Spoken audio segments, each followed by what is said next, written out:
another exciting adventure in outer space with Scott McCloud, Space Angel, in the story of The Slave World. As you know, every 30 years, these two planets orbit through our galaxy. And for a couple of months, we get a fairly good look at them. I remember them, Chief. They move in a contrary orbit to the rest of our planets. Exactly. And since the development of this new telescope, we've had a chance to get a closer picture of these babies. There's every reason to believe that both of these planets are in... What strange-looking stars. Not stars, Crystal. Spacecraft. Like saucers. Saucers like we used to see from Earth? Yes, and they undoubtedly came from this smaller planet. Scott, I want you to go there, and if you find intelligent beings, invite them to join the Interplanetary Council. We'll take off immediately. Oh, darn, there goes my hair appointment. Maybe they have beauty parlors out there, Crystal. Oh, Taurus.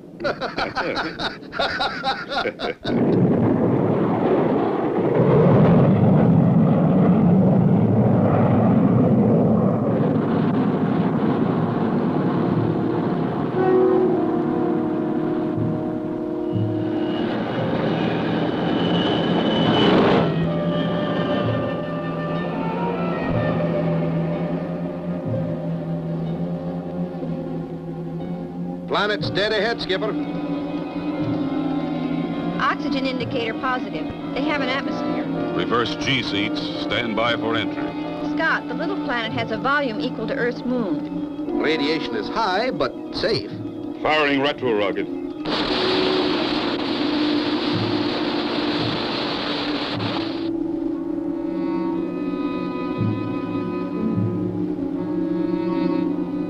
Reversing ship for landing.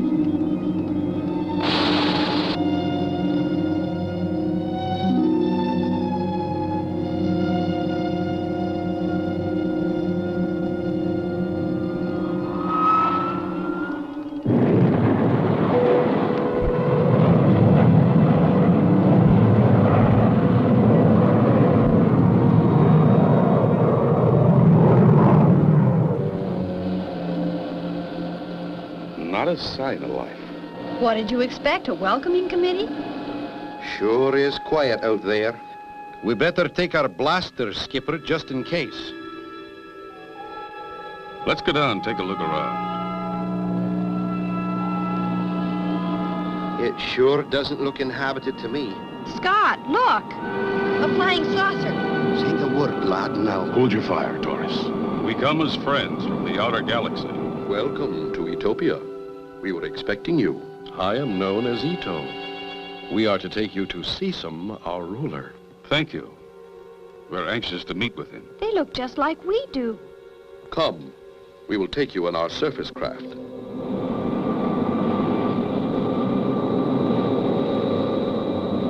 How far is it to your city? It is not far. Soon we will go underground and transfer to the tube. What is the tube, Ito? The tube is our underground transportation. All of our cities are underground.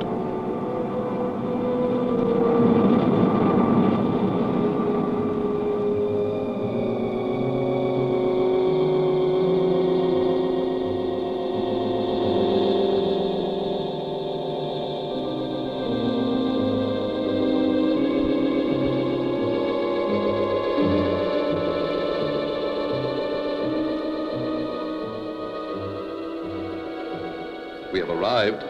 This is our Capitol building. Sesam awaits you. And so, on behalf of the Interplanetary Council, we're pleased to invite your planet as a full member. To be governed by its laws and share in its benefits. If only we could, Commander. Unfortunately, we have no control of our affairs. Utopia is a slave state. Slave state? In this day and age? Well, we'll fix that. No, my friends. It cannot be fixed. Our very existence is controlled by Spartania. What great power does Spartania have over the planet Utopia to keep it a slave planet? And how will Scott be able to help? Don't miss the next exciting episode of Space Angel.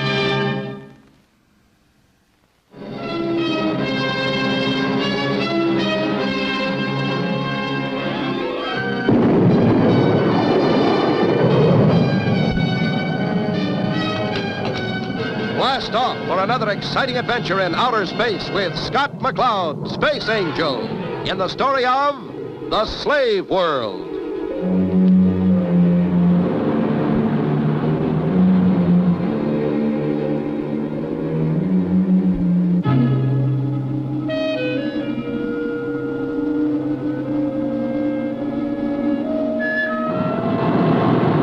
You remember last time, Scott, Crystal, and Taurus blasted off in the Starduster for 2 small planets that orbit through our galaxy once every 30 years.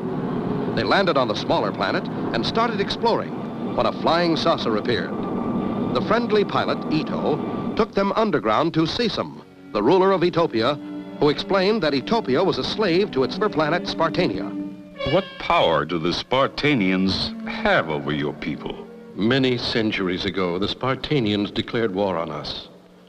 Because we were a peace-loving people, we were not prepared to defend ourselves. They orbited megatomic ray stations around our planet.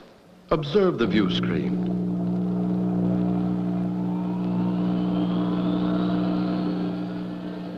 They can activate the ray stations at will, contaminating our atmosphere. Of all the dirty tricks. In all these years, why haven't you contacted us for help? We tried on several occasions. We sent out our saucers. Let me show you.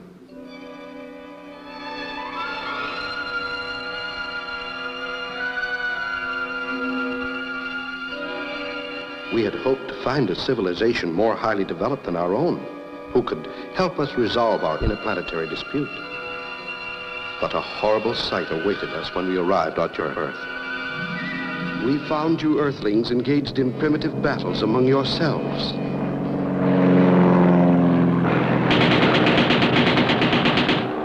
That was the First World War. Oh, how terrible.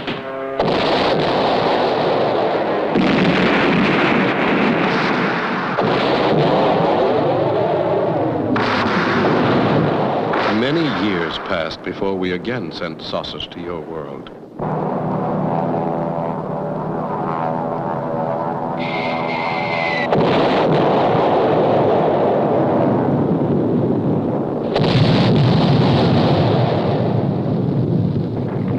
World War II. Seems pretty ridiculous, doesn't it? But there were intervals of peace between these conflicts. That may well be. We never attempted to contact you again. We have accepted our fate. But that was a long time ago. That's right.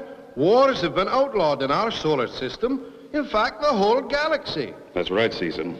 We now have the Interplanetary Space Council to enforce peace. And I can assure you it has the power to do so. No, my friend. We cannot risk it. Spartania could destroy us in a matter of hours. The Spartans are here. What shall we do? Prepare for tribute. Tribute? What tribute? Whenever they ask, we must pay tribute to the Spartanians. Let us go to the surface, and you may see for yourselves. Is this the tribute you must pay? Your own people? Yes, Scott. How barbaric. All must take their turns at serving the Spartanians. I wouldn't submit to slavery. Why don't you fight them? That would not be very utopian. This is the only way our race can survive. Remember, the Spartanians could suffocate our planet in a matter of hours if they chose to do so. I think it's time we paid a visit to these Spartanians. No, my friend, you must not go there. The Spartanians are not to be trifled with. Well, now, we didn't intend to trifle with them. Scott, the saucer's blasting off. So are we, Chris. Just as soon as we can get back to the Starduster. We'll put a stop to this nonsense once and for all.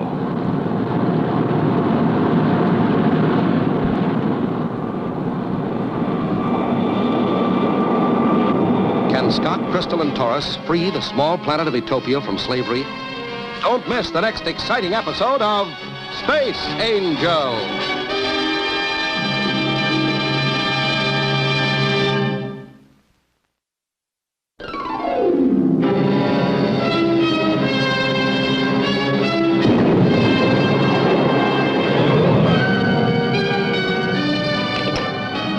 Blast off for another exciting adventure in outer space with Scott McCloud, Space Angel, in the story of The Slave World.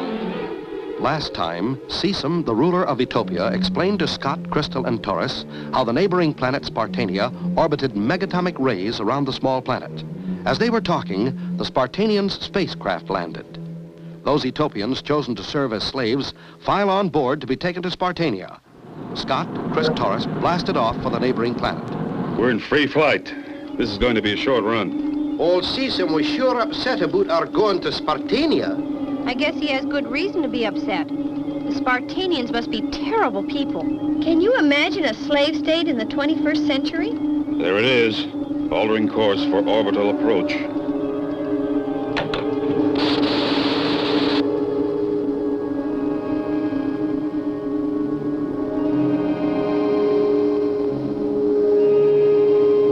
Guess I better radio in for landing instructions. Spartan Control, this is the Starduster from the United Planets Outer Galaxy, requesting permission to land. I wonder if they'll let us.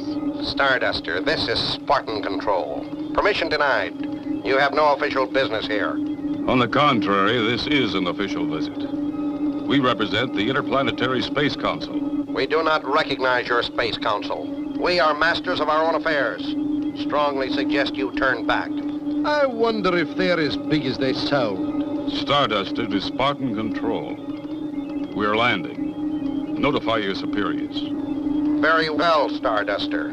We'll give you a homing beam on Interstellar Channel. Stay on the beam. Your ship will be covered by disintegrating rays at all times. Well, now, that's what I call a friendly invitation. Stand by for vertical landing.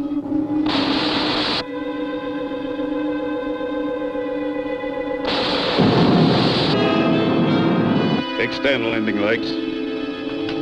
Landing legs extended.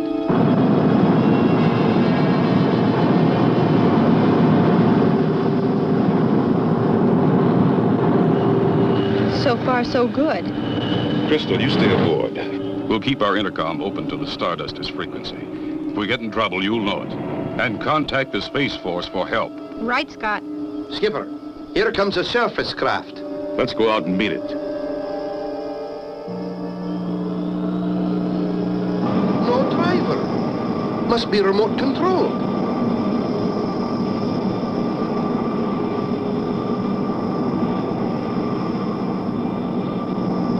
Well, hop aboard, Taurus.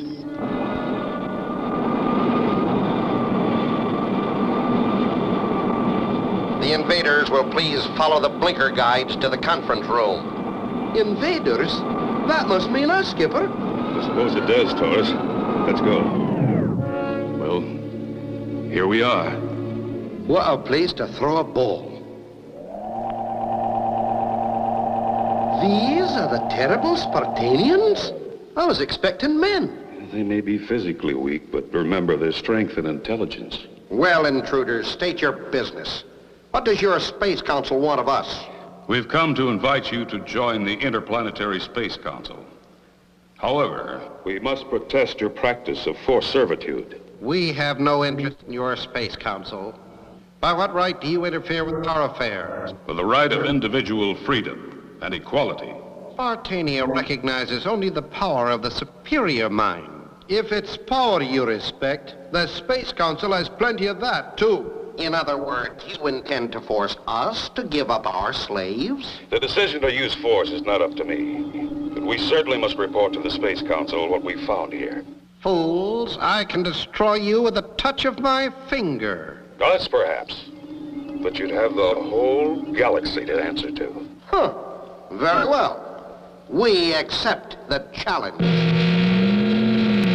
Oh, no! Mayday! Mayday! Starduster calling Space Control. Come in, please. Oh! You will turn off the communicator and come with me, Earth creature.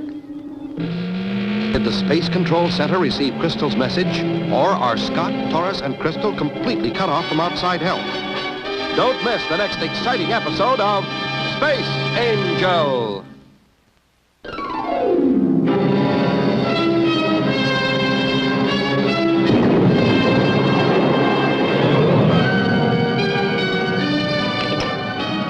Blast off for another exciting adventure in outer space with Scott McCloud, Space Angel, in the story of The Slave World. Last time, Scott, Crystal, and Torres landed on the planet Spartania. Leaving Crystal aboard the Starduster, Scott and Torres went to find the ruler.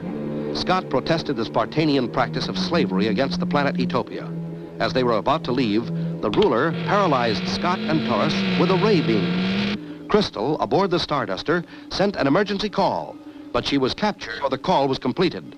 I suppose I have no choice, little man, since you have a weapon and I am defenseless. Precisely. And it is my intention that you remain defenseless. Now let's join your friends. Yes, Chief, I'm sure it was the Starduster. She said Mayday twice, then the emergency homing signal. Send a squadron from Pluto to investigate. Right, Chief. I think that should be enough. Skipper, I can't move. I can't either, Torres. It was some kind of paralyzer ray. Just temporarily, so that you will see the hopelessness of your situation. The full power would have made you permanently immobile. We're not entirely without resources ourselves. Is that so? Can you turn your heads yet? We have the other member of your crew. She was trying to communicate with her people, Excellence.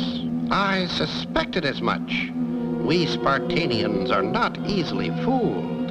And what do you intend doing with us? With proper discipline, you might become good slaves.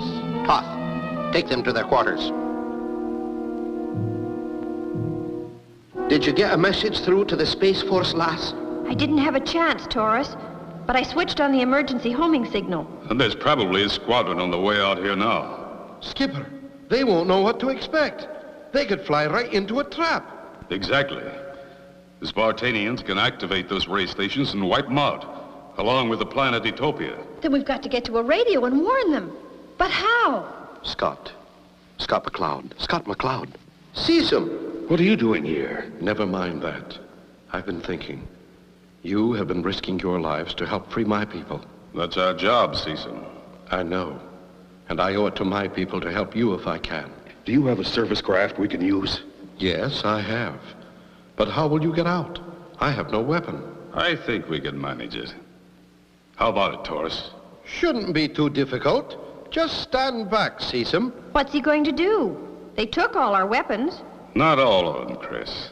We still have Taurus strength. What tremendous strength. Let's go. You have a fix on the Starduster signal yet? Triangulation fixes the Starduster in the area of the twin planets. Base Force 1 to Squadron. Our destination seems to be in the area of the twin planets. Stay tight and keep your eyes open.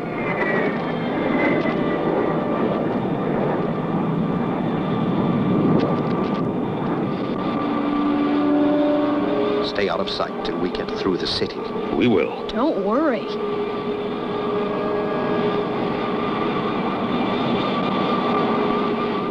All clear. So far, so good. You know where our ship is, Season? Yes, I know. I will take you to it. Scott, we'll never get off the ground. Your surface rays will blast us if we attempt to take off. Not if we can knock out the ray stations before we blast off. First, we've got to find them. I know where all their installations are. Our people had to build them. That's great, Season. If you'll point them out to us, we'll do the rest. We are nearing your ship. Sit down where there's cover.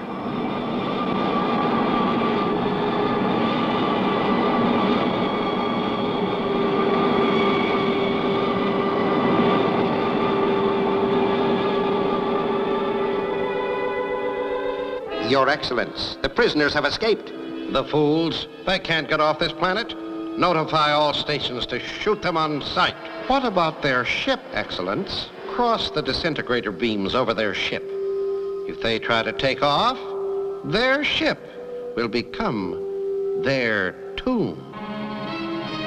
What will happen when the Starduster blasts off into the disintegrator beams? Can Scott's plan possibly work? Don't miss the next exciting episode of Scott McCloud, Space Angel.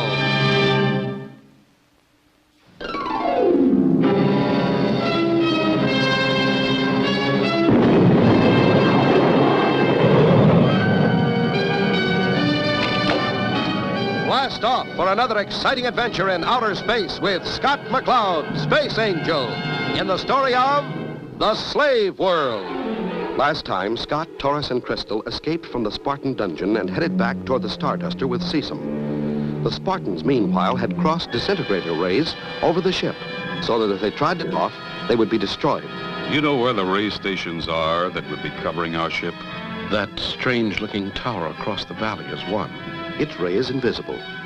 You cannot tell with the eye whether it is on or not. There's another one on the opposite side of the valley. I see.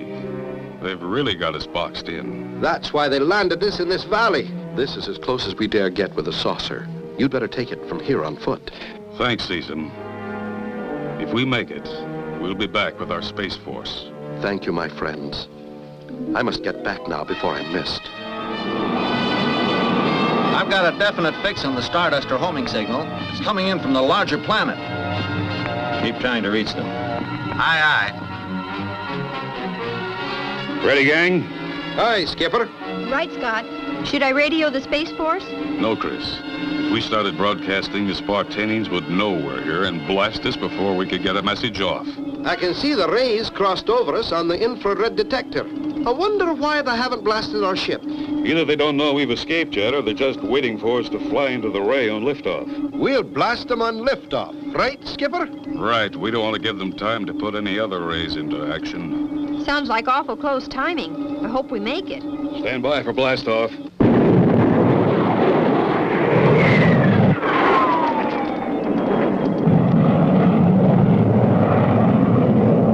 Hold her steady. Now!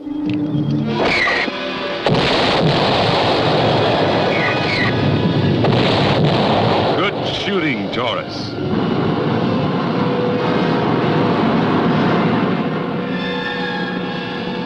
Starduster, this is Space Force One. Come in, please. There they are. Chris, switch me to the Space Force channel. Space Force One. This is Starduster. Over. Skipper, I've got him. Starduster, this is Space Force One. What's the trouble? Space Force One, this is Starduster. I have a target for you. There are 8 megatomic ray stations orbiting the small planet of Etopia. They must be knocked out. Use caution. They can be activated at any time. Try to hit them simultaneously. I'll keep them occupied down below. Roger, Starduster. We'll be in your area in 2 space units. Here they come. Chris, stand by to launch the Space Star. I'm going below. Space Force One to all ships. Arm your rockets. Split and attack.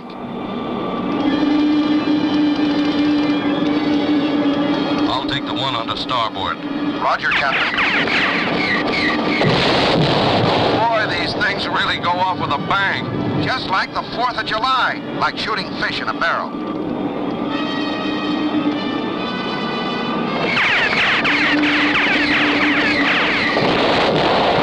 Your Excellence, spacecraft are destroying our ray stations. Blast them with the surface rays.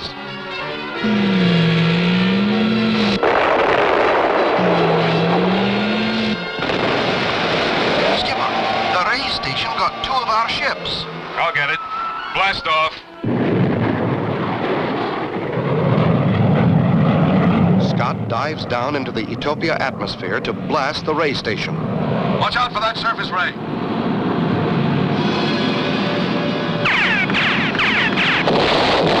I got it, Taurus. Good work, Skipper.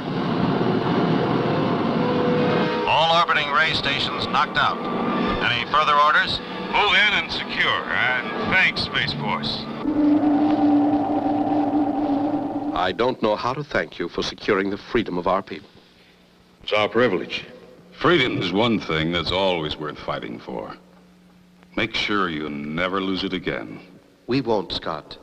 The freedom that you and your brave friends have won for us will never be lost. Speaking of freedom, how about a leave, Skipper? Yes, I need time to get my hair done. To a woman, there's nothing more important than her hair. And so ends the adventure of The Slave World. Don't miss the next exciting story of Space Angel.